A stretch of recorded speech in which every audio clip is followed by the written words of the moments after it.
Commander Zelthor stood in the command chamber of his warship, the Crimson Talon, watching the holographic display of the target colony. Terra Nova, a small human settlement on the edge of known space, barely defended, rich with resources. His forearms crossed in satisfaction as he studied the data. 180 Kryn warships surrounded him in formation. The largest battle fleet the Dominion had assembled in 3 generations. This would be easy. This would be glorious, Commander. His communications officer called out, her voice uncertain. We are receiving a transmission. Source unknown. It's old. Very old. Zelthor's scaled face twisted in annoyance. What do you mean, old? The officer's claws clicked nervously on her console.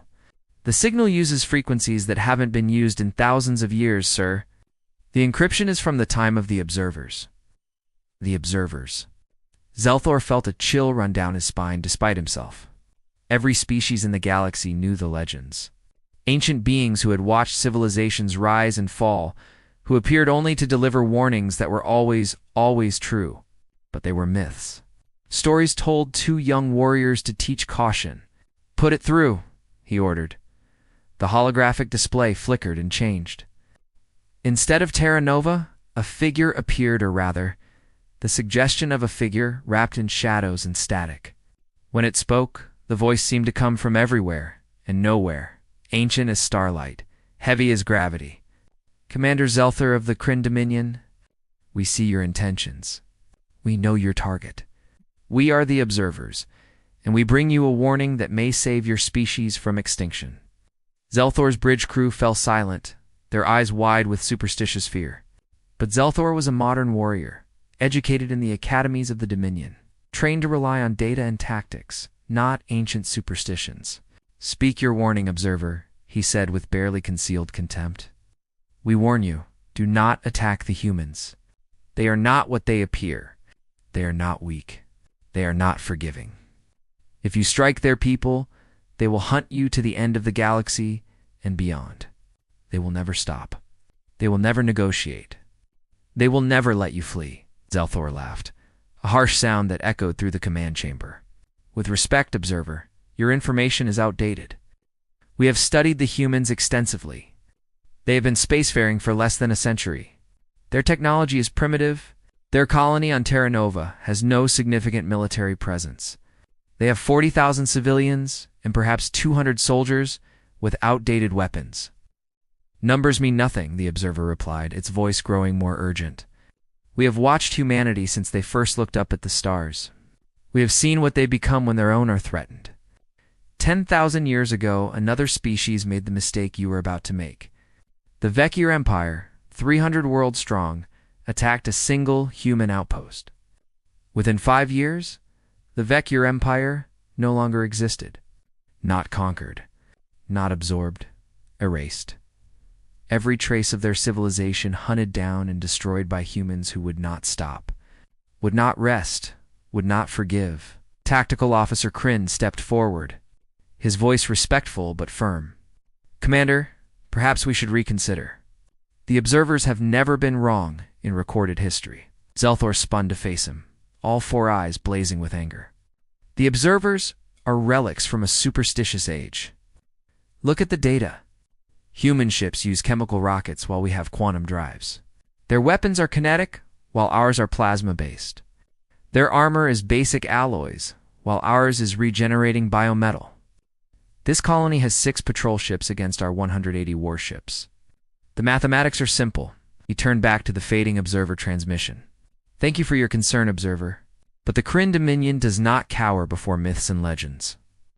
We are the apex predators of this galaxy. If the humans wish to challenge us, they are welcome to try. The observer's form began to dissolve, its voice echoing one final time. Then we will mourn for you, Commander Zelthor. And we will remember your species as another lesson the galaxy learns too late. Never threaten a human's family. Never make them hunt you. Because they will never, ever stop. The transmission ended. Silence filled the bridge. Zelthor could feel his crew's uncertainty, their ancient instincts screaming at them to listen to the warning. He had to crush this doubt before it spread. Tension, All ships, he broadcast across the fleet. What we just witnessed was psychological warfare, nothing more. The humans have somehow discovered ancient technology to create this observer hoax, hoping to frighten us away. But we are Kryn. We have conquered 47 worlds. We do not frighten. Cheers erupted from his bridge crew, then echoed across the fleet communications. The moment of doubt passed. The warriors were ready. Begin the attack, Zelthar commanded. Show these humans what happens when they try to deceive the Dominion.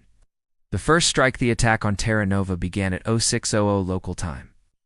Just as the first sun rose over the colony's main settlement, Zelthor watched from orbit as his assault ships descended through the atmosphere like falling stars. Plasma fire lit up the early morning sky, turning the peaceful sunrise into a vision of apocalypse. The human orbital platforms fired back immediately. 6 small satellites with missile launchers that were obsolete by galactic standards. Zelthor's point defense systems destroyed the missiles easily. Within 5 minutes, all 6 platforms were smoking debris falling toward the planet below. Pathetic, Zelthor muttered. Dispatch ground forces. Take the main settlements. Show them the futility of resistance. The first Kryn dropships landed in the central plaza of New Hope, Terra Nova's capital. 200 Kryn warriors poured out, their plasma rifles ready, expecting to see panicked civilians running in terror. Instead, they found something else. Every human in sight was armed. Not with military weapons, those were in the hands of the few soldiers present, but with tools, farming equipment, construction lasers, mining charges. An elderly human man with white hair stood at the front of a crowd, holding what appeared to be a welding torch modified into a weapon. He looked at the Kryn warriors with eyes that held no fear, only cold determination. You made a mistake coming here, the old man said simply. Then he pressed the trigger. What followed was not a battle. It was a nightmare. The humans fought with a coordination that seemed impossible for untrained civilians. Every building became a fortress. Every street became a kill zone. They used their knowledge of the terrain to devastating effect, setting up ambushes, creating traps, using the colony's own infrastructure as weapons. The mining charges they had used to extract resources were now buried under streets, detonating when Kryn squads passed over them. The construction lasers that had built their homes now cut through Kryn armor with surgical precision. The agricultural equipment became battering rams, crushing Kryn soldiers under tons of modified machinery. Zelthor watched the casualty reports with growing disbelief. 20 Kryn dead in the first hour, 50 in the second. By the 4th hour, the number had climbed to 300. How is this possible? He demanded of his tactical officer. They are civilians. Farmers and teachers and shopkeepers. Why aren't they surrendering? Sir, the tactical officer replied, his voice shaking. We've intercepted some of their communications. They're telling each other to fight for their families. Every human is repeating the same phrase. Make them pay for every meter. Help is coming. What help? Zelthor snarled. Their nearest military fleet is 6 days away. By then, this will be over. But even as he spoke, he felt the first touch of doubt. The old observer's words echoed in his mind. They will never stop. They will never let you flee. The battle for Terra Nova lasted 18 hours. In the end, the Kryn won through sheer numbers and superior firepower. The last human defender was a young woman, barely 20 years old, who had barricaded herself in the colony school. She fought with a modified plasma cutter until Kryn grenades brought the building down around her. When the smoke cleared and the casualty reports came in, Zelthor felt his victory turn to ash. 8 Kryn warships destroyed by the primitive human orbital defenses and coordinated ground-to-space fire. 2,143 Kryn soldiers dead. Another 800 wounded seriously enough to require medical evacuation. All to capture a single colony of 40,000 humans, most of whom had never been soldiers. The surviving humans, 15,000 of them, were brought to detention camps. Zelthar went to see them himself, trying to understand what had happened. He found them sitting quietly, tending to their wounded, comforting their children. When he entered the camp, a human woman approached the fence. She was covered in dust and dried blood, her arm in a makeshift sling. But her eyes were clear and hard as diamond. "You think you won," she said simply. "You have no idea what's coming." "Your military is too far away," Zelthor replied, trying to sound confident. "By the time they arrive, we will be gone. This is over." The woman smiled, and the expression chilled him more than any observer warning. "That's what you don't understand yet. Every human in the galaxy now knows what you did here. Every ship, every station, every colony. They know you killed our children, our parents, our friends, and they're coming. All of them. Not to fight a war, to hunt you." And Commander, she stepped closer to the fence, her voice dropping to a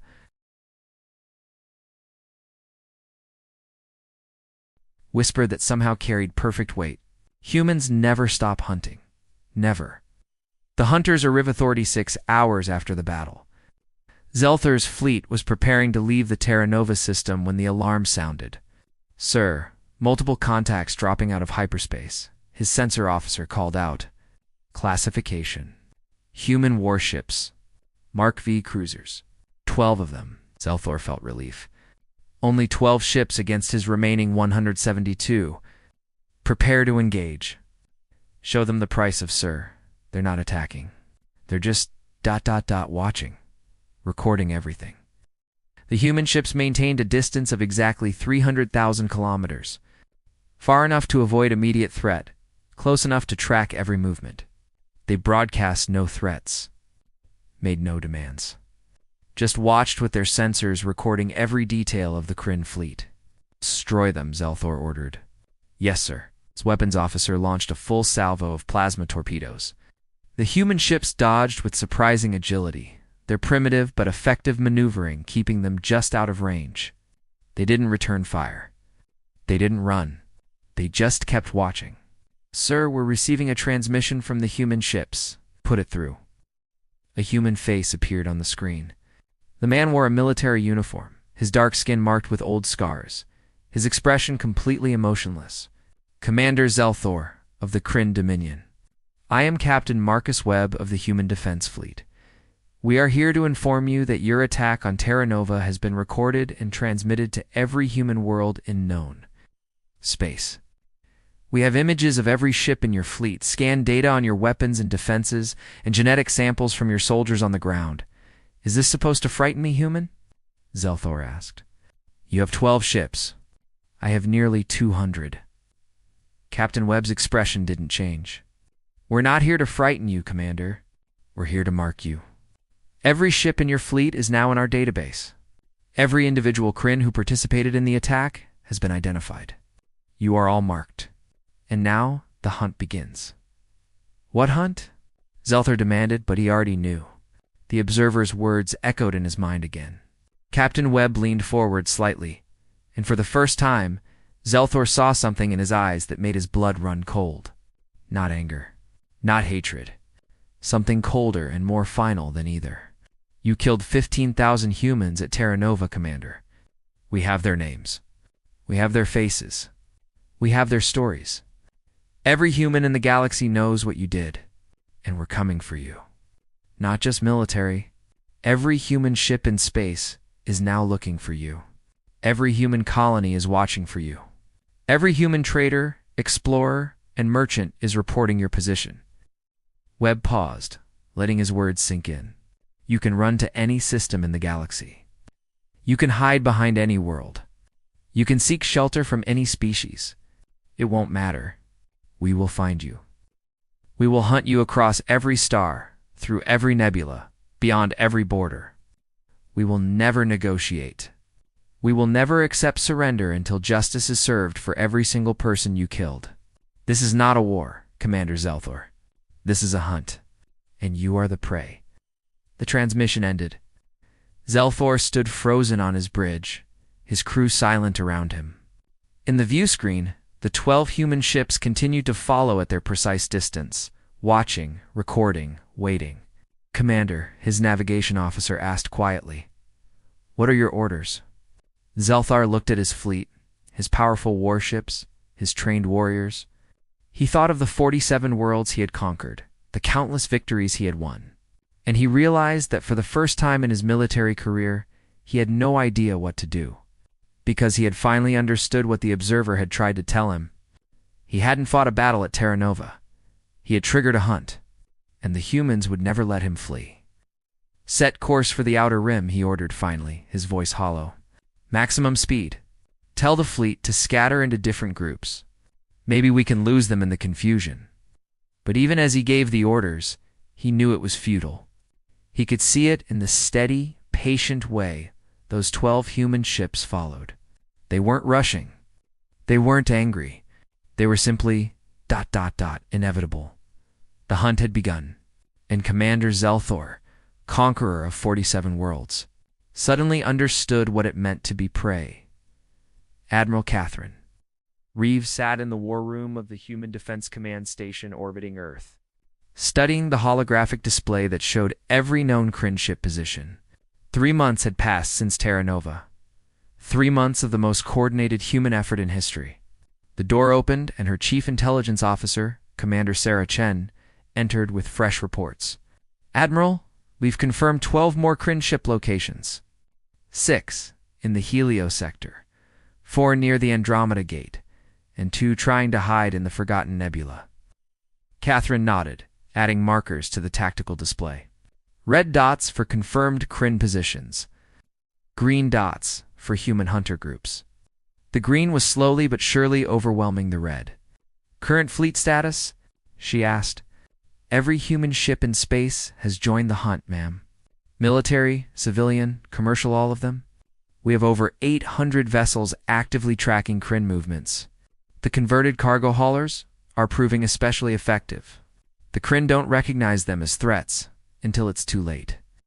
Catherine allowed herself a small smile. The Kryn had made a fundamental miscalculation. They thought of war as something conducted by militaries, with clear boundaries between combatant and civilian. They didn't understand that when you attacked human families, you turned every human into a soldier. "What about the galactic response?" she asked. Commander Chen pulled up another display showing the political landscape. "Fascinating, ma'am. 23 species have officially declared neutrality, but they're quietly providing us with intelligence on Kryn movements. The Altarian Council opened their space to our hunter groups. Even the Centauri Consortium, who usually don't involve themselves in anyone's conflicts, are denying port access to Kryn ships." "They're afraid," Catherine observed. "Not of the Kryn, of us. They're seeing what happens when humanity is crossed. They're making sure they don't end up on the wrong side of that equation." Sarah nodded. "There's something else, ma'am. We've intercepted Kryn communications. Their morale is collapsing. Multiple ships have reported mutinies. Crews are surrendering to neutral worlds rather than continue running. And there?" She paused, seeming to search for the right words. "They're terrified, Admiral. Not just afraid. Genuinely traumatized by being hunted." Catherine thought of the faces on Terra Nova, the 15,000 dead. The children who would never grow up, the parents who died protecting them. "Good," she said coldly. "Let them feel what our people felt. Now, broadcast the weekly message." This had become a ritual. Every 7 days, Catherine recorded a message that was transmitted on all known frequencies across the galaxy. Every human ship, every alien trading post, every space station, everyone heard it. She sat before the camera, her expression calm but absolute. Behind her, a display showed the faces of Terra Nova's victims, cycling slowly through all 15,000. "This is Admiral Catherine Reeves of the Human Defense Fleet. Today marks day 93 of Operation Justice. To the people of Terra Nova, to their families, to every human watching, we have not forgotten. We will never forget." She gestured to the display behind her. Maria Santos, age 7. She wanted to be a starship pilot. Michael Torres, age 42. He taught biology at the colony school. Jennifer Okafor, age 68. She was 3 days from retiring when the attack came. Names continued, each one with a face, a story, a life stolen. These are not statistics. These are our people, our family. And to every species watching, understand this. Humanity does not seek war. We seek peace, trade, cooperation. But when our people are attacked, when our families are murdered, we become something else. We become justice itself. She leaned forward, her voice dropping but losing none of its intensity. To the Kryn Dominion, we know where you are. All 172 of your ships. We know where you're going. We know where you're hiding. You cannot run fast enough. You cannot hide well enough. You cannot find shelter that we won't reach. This ends one way and one way only, with every individual responsible for Terra Nova facing human justice. Surrender now, or be hunted to the last ship, the last soldier, the last commander. The transmission ended. Within hours, it had been rebroadcast on every channel in known space, and 3 Kryn ships immediately surrendered to the nearest human forces. The psychological warfare was working. The Net Titan's captain, David Morrison, commanded a converted cargo vessel called the Persistence, part of a hunter group operating in the Outer Rim territories. His ship had once carried grain and manufactured goods. Now it carried advanced sensors, a crew of 35 volunteers, and enough weapons to disable a cruiser. Contact, his sensor officer called out. Lieutenant Emma Rodriguez had been a civilian astronomer before Terra Nova. Now she tracked Kryn ships with the same patient precision she had once used to study distant stars. Bearing 270, distance 80 million kilometers. Energy signature matches Kryn destroyer class. David felt the familiar cold focus settle over him. His brother had lived on Terra Nova. His niece had been 6 years old. Send the signal. All hunter groups in range converge on coordinates. Standard pursuit pattern Delta.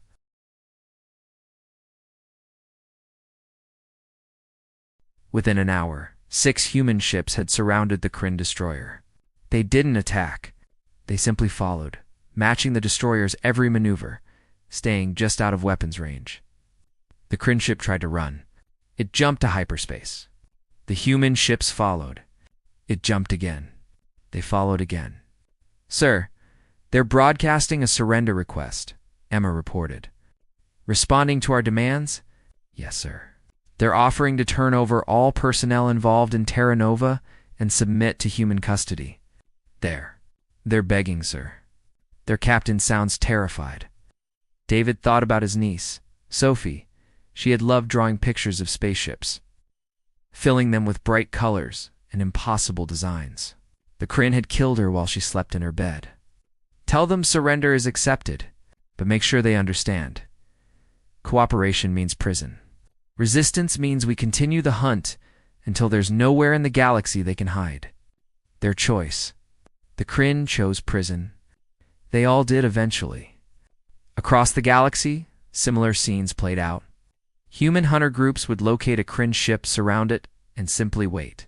The psychological pressure of being constantly watched, constantly tracked, knowing you could never escape, broke even the most hardened Kryn warriors.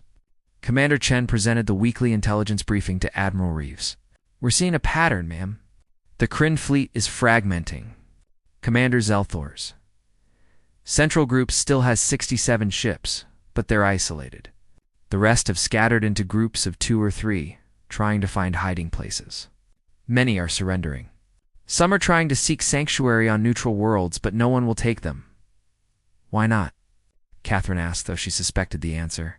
Because we've made it clear that any world harboring Kryn forces will be considered hostile. Not through threats. We haven't threatened anyone. But every species in the galaxy has seen what we're capable of when our people are hurt. They've seen that we don't stop, we don't negotiate, we don't give up. They're making the logical choice. Chen pulled up a communication transcript. This is from the Viridian Chancellor. They captured 3 Kryn ships that tried to hide in their asteroid fields. The Chancellor's message to us was simple. The Kryn requested sanctuary. We studied what happened at Terra Nova. We are delivering them to you within 24 hours. Catherine felt a grim satisfaction. This was exactly what she had hoped for. Not just hunting the Kryn, but creating a galaxy where attacking humanity was recognized as suicide. The psychological collapse in his command chamber aboard the Crimson Talon. Commander Zelthair looked at the reports with growing despair. His proud fleet of 180 ships was down to 67. 13 had been destroyed trying to fight. 100 had surrendered. The rest were scattered, running, hiding like prey animals. "Sir, we're receiving another broadcast from the humans," his communications officer said quietly. "Turn it off," Zelthor ordered. "Sir? I think you should see this one." Against his better judgment, Zelthor activated the display. It showed a human woman, middle-aged, her eyes red from crying, but her voice steady. "My name is Rebecca Santos," she said. "My daughter Maria was 7 years old when you killed her on Terra Nova. She wanted to be a starship pilot. She had a collection of model ships in her room, 217 of them. She knew every class, every engine type, every weapon system. She was brilliant and beautiful, and she died afraid." Rebecca's voice cracked, but she continued, "I'm not military. I'm a teacher. I've never fired a weapon in my life. But I want Commander Zelthor to know something. I am on a ship right now, part of the hunter group tracking his fleet. I volunteered because I want to look him in the eyes when he's captured. I want him to see Maria's mother. I want him to understand that he didn't just kill soldiers. He killed our children, our future. And there is nowhere in this galaxy, or any other, where we won't find him." The transmission ended. Zelthor felt something break inside him. "They're all like her," his tactical officer said quietly. "We've intercepted thousands of similar messages. Parents, siblings, friends of the dead, they've all joined the hunt. The humans aren't sending their military after us. They're sending their families." Zelthor thought back to the observer's warning. They fight for each other. When you threaten them, they become something else entirely. He had dismissed it as superstition. Now he understood it was truth. Over the next weeks, the net continued to tighten. Human ships appeared in every system the Kryn entered. They didn't need to attack. Their mere presence was enough. The Kryn couldn't rest, couldn't resupply, couldn't plan. They were always watched. Always hunted. Always running. The psychological toll was devastating. Zelthor received reports of his warriors breaking down, unable to sleep, jumping at shadows. Some refused to leave their ships. Others begged to surrender just to end the constant fear. "Sir," his second officer approached carefully. "The crew is requesting permission to make formal surrender to the humans. They've drafted a petition signed by 82% of all personnel on the remaining ships." Zelthor looked at his officer, a warrior who had fought in 20 campaigns, now reduced to a frightened shadow. "And you?" he asked. "Sir, I have a family on the homeworld. If we surrender now, at least I might see them again. If we keep running, the humans will never stop. They've proven that. Every day, more of our ships are caught. Every day, the news tightens. This isn't a battle we can win." Zelthor knew he was right. This had never been a battle. It was an execution, drawn out across months and light years. But inevitable from the moment he ignored the observer's warning. "The breaking point, sir." "We're receiving a priority transmission," the communications officer announced. "Source." "The observers, sir." Zelthor felt his heart sink. "Put it through." The same shadowy figure appeared, its voice carrying the weight of ages. "Commander Zelthor, we warned you. Now you understand. The humans are not like other species. They do not fight for territory or resources. They fight for each other. And when you hurt them, they will hunt you until justice is served." "What do you want from me?" Zelthor asked, his voice broken. "To tell you what comes next? You have a choice. Surrender now, accept human justice, and perhaps your species can survive this. Or continue running, and the humans will hunt every Kryn in the galaxy until none remain. They have already begun building a fleet 10 times larger than what hunts you now. If you force them to, they will come to your homeworld itself." Zelthor felt the blood drain from his face. They wouldn't. Kryn Dominion has billions of civilians. "Attacking our homeworld would be what you did to Terra Nova," the observer interrupted. "The humans will not attack your civilians, but they will blockade your world. They will cut off your trade. They will isolate you until your government has no choice but to turn over every individual involved in the Terra Nova attack. This is not speculation, Commander. This is what they are already preparing." The observer leaned forward, its form becoming slightly more solid. We have watched humanity for 10,000 years. We have seen them offer forgiveness to species that attacked them, when those species showed genuine remorse. But we have also seen them erase civilizations that killed their children and showed no regret. Which fate awaits the Kryn Dominion depends entirely on what you do next. The transmission ended. Zalthor looked around his command chamber at his exhausted, terrified crew. He thought of his own family on the homeworld, his younglings who had never known war, his mate who had begged him not to take this assignment. "Open a channel to Admiral Reeves," he said quietly. "Sir," his communications officer asked in shock. "You heard me. Open the channel. It's time to end this." The call was answered immediately.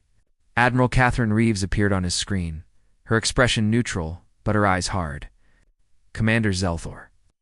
"Admiral Reeves, I wish to discuss terms of surrender."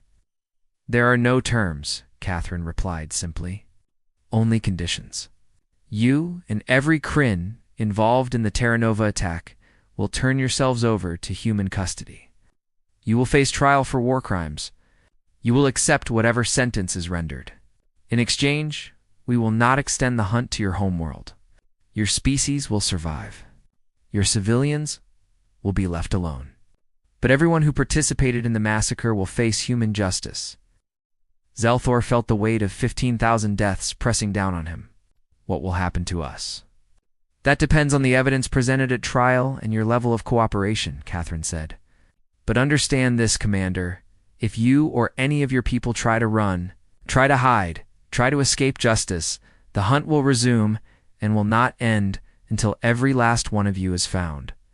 We have time. We have resources.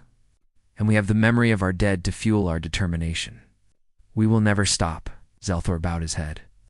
The observer had been right. The humans would never let him flee. "I accept your conditions. I will transmit coordinates for surrender. But tell me, Admiral, why? Why pursue us so relentlessly? Other species would have taken our surrender months ago, claimed victory, and moved on." Catherine's expression softened slightly, not with sympathy, but with something even more powerful, understanding.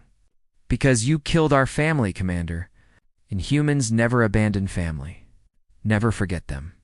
Never let those who hurt them escape justice. You wanted to know why we're different from other species? That's why. We love our own.